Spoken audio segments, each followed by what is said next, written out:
പത്മകുമാർ എന്തു പറഞ്ഞു? കേരളം മാത്രമല്ല CPM-ഉം ഇതേ ചോദ്യം തന്നെയാണ് ആവർത്തിച്ചാവർത്തിച്ച് ചോദിച്ചുകൊണ്ടിരിക്കുന്നത്.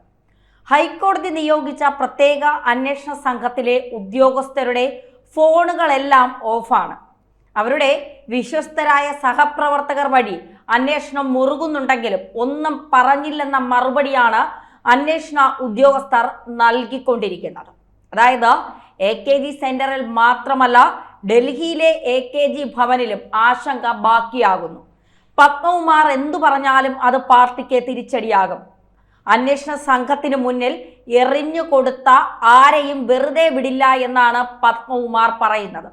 ഏറ്റവും അധികം ടെൻഷൻ അനുഭവിക്കുന്നത് മുൻ ദേവസ്വം മന്ത്രി കടകംപള്ളി സുരേന്ദ്രൻ തന്നെയാണ്. ദേവസ്വം ബോർഡിലെ തീരുമാനങ്ങൾ സർക്കാരിന്റെ അറിവോടെ അല്ലെന്നും സംസ്ഥാനത്തെ 5 ദേവസ്വം ബോർഡുകളും സ്വതന്ത്രമായി പ്രവർത്തിക്കുന്നവയാണെന്നും മുൻ ദേവസ്വം മന്ത്രി കടകംപള്ളി സുരേന്ദ്രൻ പറഞ്ഞതിന്റെ മറുപടി പത്മകുമാർ അന്വേഷണ ഉദ്യോഗസ്ഥരോട് പറയുമെന്നാണ് പത്മകുമാറുമായി ബന്ധപ്പെട്ട കേന്ദ്രങ്ങൾ പറയുന്നത്. എന്ത് സ്വാതന്ത്ര്യമാണ് ദേവസ്വം ബോർഡുകൾക്ക് ഉള്ളത് എന്ന് പത്മകുമാറോളം അറിയുന്ന ആരുമില്ല. എല്ലാ ക്ഷേത്രങ്ങളിലെ പൂജാരിമാരെ നിയമിക്കുന്നതിൽ ഉൾപ്പെടെ തീരുമാനമെടുക്കുന്നത് ദേവസ്വം മന്ത്രിയാണ്. കൈക്കൂലി നൽകാതെ ഒന്നും നടക്കില്ല. ദേവസ്വത്തിലെ അടിച്ചുതളിക്കാരെ വരെ സ്ഥലം മാറ്റുന്നത് കൈക്കൂലി വാങ്ങിയാണെന്ന് എല്ലാവർക്കും അറിയാം. ക്ഷേത്രങ്ങൾ കറവ പശുക്കളാണ് നമ്മുടെ രാഷ്ട്രീയക്കാർക്ക്. തിരുവിതാംകൂർ ദേവസ്വം ബോർഡ് മുൻ പ്രസിഡന്റ് A. പത്മകുമാറിന്റെ അറസ്റ്റിനെ കുറിച്ചും ശബരിമല വിഷയത്തെക്കുറിച്ചും പ്രതികരിക്കുകയായിരുന്നു കടകംപള്ളി സുരേന്ദ്രൻ. കടകംപള്ളി സുരേന്ദ്രന്റെ ഭരണകാലത്ത് ശബരിമലയിലെ സ്വർണ്ണക്കൊള്ള നടന്നിരുന്നത് എന്നതിനാൽ തന്നെ വിഷയത്തിൽ കടകംപള്ളി സുരേന്ദ്രനെതിരെയും ആരോപണങ്ങൾ ഉയരുന്നുണ്ട്. പാർട്ടി സംസ്ഥാന സെക്രട്ടറി ഇക്കാര്യത്തിൽ നിലപാട് വ്യക്തമാക്കിയതാണെന്നും ദേവസ്വം ബോർഡുകളുടെ പ്രവർത്തനം സ്വതന്ത്രമാണെന്നും ദേവസ്വം ബോർഡിന്റെ പ്രവർത്തനത്തിന് മന്ത്രിതലത്തിൽ ഫയൽ അയക്കേണ്ട കാര്യമില്ല എന്നും ദേവസ്വം ബോർഡുമായി ബന്ധപ്പെട്ട ഒരു ഫയലും തന്റെ ഭരണസമയത്ത് വന്നിട്ടില്ലെന്നും കടകംപള്ളി സുരേന്ദ്രൻ പറയുന്നു. ദേവസ്വം ബോർഡിന് തീരുമാനങ്ങൾ ബോർഡിൻ്റേത് മാത്രമാണ്. ഇത് പറയാൻ അല്ലെങ്കിൽ ഇത് ഇളക്കാൻ പറയാനും പൂശാൻ പറയാനും ദേവസ്വം മന്ത്രിക്ക് അവകാശമില്ലെന്നുമാണ് കടകംപള്ളി പറയുന്നത്. എന്നാൽ തന്റെ കാലത്ത് ബോർഡിൽ നടന്ന എല്ലാ കാര്യങ്ങളും CPM സെക്രട്ടറിയും മുഖ്യമന്ത്രിയും ദേവസ്വം മന്ത്രിയും അറിഞ്ഞിട്ടാണെന്ന് കഴിഞ്ഞ ദിവസം പത്മകുമാർ തനിക്ക് വേണ്ടപ്പെട്ടവരോട് പറഞ്ഞിരിക്കുന്നത്. പാർട്ടി നൽകുന്ന നിർദ്ദേശങ്ങൾ നടപ്പിലാക്കാൻ നിയോഗിക്കപ്പെട്ട ഉദ്യോഗസ്ഥനായിരുന്നു താൻ. ഇതിൽ കൂടുതൽ തനിക്കൊരു റോളും ഉണ്ടായിരുന്നില്ല എന്ന് പത്മകുമാർ പറയുമ്പോൾ അതിൽ അതിശയോക്തിയേ ഇല്ല. ദേവസ്വം ബോർഡിന്റെ തീരുമാനങ്ങൾ സർക്കാരിന്റെ അറിവോടെ അല്ല എന്നാണ് കടകംപള്ളി ആവർത്തിക്കുന്നത്. പ്രതിപക്ഷം ഒരുപാട് അന്യായങ്ങൾ വിളിച്ചു പറയുന്നുമുണ്ട്. കുറ്റമറ്റ അന്വേഷണ സംവിധാനമാണ് നടക്കുന്നത്.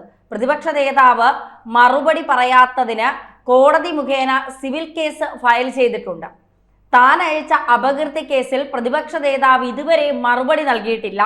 അന്വേഷണം ശക്തിയായ ദിശയിലേക്ക് തന്നെയാണ് പോകുന്നത്. എല്ലാ കാര്യങ്ങളും മാധ്യമങ്ങളോട് വിളിച്ചു പറയേണ്ട കാര്യവുമില്ല. കുറ്റപത്രം സമർപ്പിക്കുന്നത് വരെ കാത്തിരിക്കണം. സർക്കാരിന്റെ രേഖകൾ അല്ലെങ്കിൽ സർക്കാരിന്റെ കൈകൾ ശുദ്ധമാണ്. സർക്കാർ ശുദ്ധമാണ്. ഇതാണ് കടകംപള്ളി പറയുന്നത്. ശബരിമല സ്വർണ്ണക്കൊള്ള കേസ് തിരുവിതാംകൂർ ദേവസ്വം ബോർഡ് മുൻ പ്രസിഡന്റ് A. പത്മകുമാറിന്റെ അറസ്റ്റ് രേഖപ്പെടുത്തി കഴിഞ്ഞു. വ്യാഴാഴ്ച രാവിലെയാണ് പത്മകുമാർ SITക്ക് മുന്നിലായി എത്തിയത്. പിന്നാലെ വൈകുന്നേരം 3 മണിയോടുകൂടി SIT ഉദ്യോഗസ്ഥർ പത്മകുമാറിന്റെ അറസ്റ്റ് രേഖപ്പെടുത്തുകയും ചെയ്തു. തിരുവനന്തപുരത്തെ രഹസ്യ കേന്ദ്രത്തിൽ വച്ചായിരുന്നു ചോദ്യം ചെയ്യൽ. CPM പത്തനംതിട്ട ജില്ലാ കമ്മിറ്റി അംഗവും മുൻ MLAയുമാണ് പത്മകുമാർ. ശബരിമല സ്വർണ്ണക്കൊള്ള കേസിൽ നേരത്തെ അറസ്റ്റിലായവരുടെ മൊഴികളെല്ലാം പത്മകുമാറിനെതിരെ എന്നാണ് വിവരം. ഉണ്ണികൃഷ്ണൻ പോറ്റിക്ക് ഒത്താശ ചെയ്തത് പത്മകുമാർ ആണ് എന്നത് പ്രത്യേക അന്വേഷണ സംഘത്തിന്റെ വിലയിരുത്തൽ.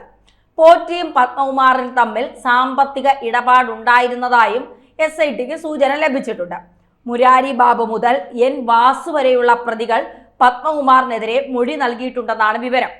പത്മകുമാർ പറഞ്ഞിട്ടാണ് സ്വർണം ചെമ്പാക്കി ഉത്തരവിറക്കിയതെന്നാണ് ഇവരുടെ മൊഴികളിൽ ഉള്ളതെന്നും സൂചനകൾ പുറത്തു വരുന്നുണ്ട്. പത്മകുമാറിന്റെ സാമ്പത്തിക സ്രോതസ്സുകൾ അടക്കം SIT വിശദമായി അന്വേഷിച്ച് വരികയാണ്. സ്വർണ്ണക്കൊള്ള കേസിൽ ചോദ്യം ചെയ്യലിന് ഹാജരാകാനായി A. പത്മകുമാർ നേരത്തെ 2 തവണ പത്മകുമാറിന് SIT നോട്ടീസ് നൽകിയിരുന്നു. എൻ വാസു അറസ്റ്റിലായതിന് പിന്നാലെയാണ് പത്മകുമാറിന് രണ്ടാമത് നോട്ടീസ് നൽകിയത്. എൻ വാസു ദേവസ്വം ബോർഡ് കമ്മീഷണറായി ഇരിക്കെ പത്മകുമാറായിരുന്നു board president. Unnikrishnan Potti, Devaswom board മുൻ അഡ്മിനിസ്ട്രേറ്റീവ് ഓഫീസർ മുരാരി ബാബു, മുൻ executive officer T Sudheesh Kumar, മുൻ ദേവസ്വം കമ്മീഷണർ പ്രസിഡന്റുമാരായിരുന്ന എൻ വാസു തുടങ്ങിയവരാണ് ശബരിമല സ്വർണ്ണക്കൊള്ളക്കേസിൽ ഇതുവരെ അറസ്റ്റിലായിട്ടുള്ളത്. അതീവ സുരക്ഷാ മേഖലയായ ശബരിമലയിൽ നിന്ന് എങ്ങനെയാണ് സ്വർണം കവർന്നത്?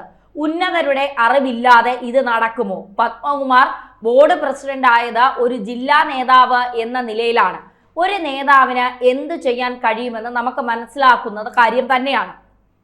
പാർട്ടിയുടെ തീരുമാനങ്ങൾ അനുസരിക്കുന്ന ഒരു ഡമ്മി മാത്രമായിരുന്നു പത്മകുമാർ. തീരുമാനങ്ങൾ സർക്കാർ എടുക്കും, പത്മകുമാർ അത് നടപ്പിലാക്കും.